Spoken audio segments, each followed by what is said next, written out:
all the extra, and just need enough. You know, having food and raiment, let us therewith be content. Verse 28, back at Proverbs 15, verse 28. The heart of the righteous studieth to answer. Well, verse 23, if we go back a few lines here in chapter 15. A man hath joy by the answer of his mouth, and a word spoken in due season, how good is it? This was in last week's lesson. Also, 2 Timothy 2:15, a verse you should all know well. Study to show thyself approved unto God, a workman that needeth not be ashamed, rightly dividing the word of truth. Now, we discussed again last week the importance of not answering. In fact, several times we've talked about not answering hastily, but when possible to take the time to study and to pray before giving an answer. Now, there may be times where that's not going to be something that's necessary to do. It may be times where it's not possible to do, but it's the best way to do it if you can. Am I thinking of Nehemiah chapter 2? Back here, Nehemiah chapter 2. And verses 1 through 4. Here's a good example. And it came to pass in the month Nisan, in the 20th year of Artaxerxes the king, that wine was before him, and I took up the wine and gave it unto the king. Now I had not been beforetime sad in his presence. Wherefore the king said unto me, Why is thy countenance sad, seeing thou art not sick? This is nothing else but sorrow of heart.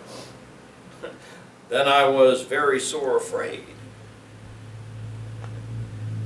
And the king said unto the king, Let the king live forever. Why should not my countenance be sad, when the city, the place of my father's sepulchre, lieth waste, and the gates thereof are consumed with fire?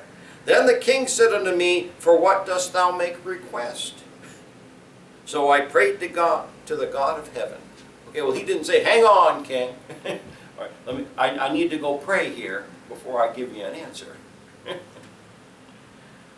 He prayed in his heart in that very instant.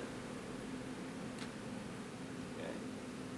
You're going to have instances come up where you need to give an answer, and you don't have the luxury, the opportunity to take time to pray about it, think about it before you give the answer. So you've got to be prepared. You know, the more you know the Scriptures, and the more that you are in constant contact and fellowship with the Lord, the more prepared you're going to be able to give an answer. Okay, Nehemiah's on the spot here. Okay, he's the guy that tastes the wine before giving it to the king, you know, to make sure it hasn't been poisoned or anything. Yeah, there's a job for you.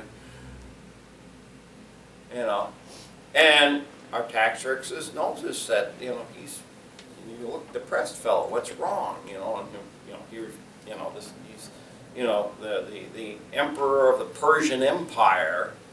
You know, and I'm just a lowly servant here. You know, and he's asking me a question. Yeah, there's a little fear there, and he wants to know. Well, okay, so he tells him why. He said, "What are you asking for? This is serious. I better give a good answer here." Like I say, he doesn't say, well, can you give me an hour and I'll get back to you? You don't do that. So in that instant, he prays. Well, it was a good thing that he had been studied up and prayed up, so that he was able in that instant to send a silent prayer to the Lord and know that the Lord was going to hear him and give answer to him and help him. There was nothing between his soul and the Savior, as the hymn says. See, but the second half of this verse ties in nicely with the first half of verse number 26, back in Proverbs 15, verse 26. The thoughts of the wicked are an abomination to the Lord, but the mouth of the wicked poureth out evil things, the second half of verse 28 says. The mouth of the wicked poureth out evil things. The mouth of the wicked poureth out evil things because the thoughts of the wicked are an abomination unto the Lord. And what's in their hearts, what's coming out of their mouth. Matthew 15, we'll do one more cross-reference here for you. Go to Matthew chapter 15, please. Matthew chapter 15, verses 18 and 19. Here the Lord is speaking, but those things which proceed out of the mouth come forth from the heart, and they defile the man. For out of the heart proceed evil thoughts, murders, adulteries, fornications, thefts, false witness, blasphemies. The heart of the righteous studieth to answer, but the mouth of the wicked poureth out evil things.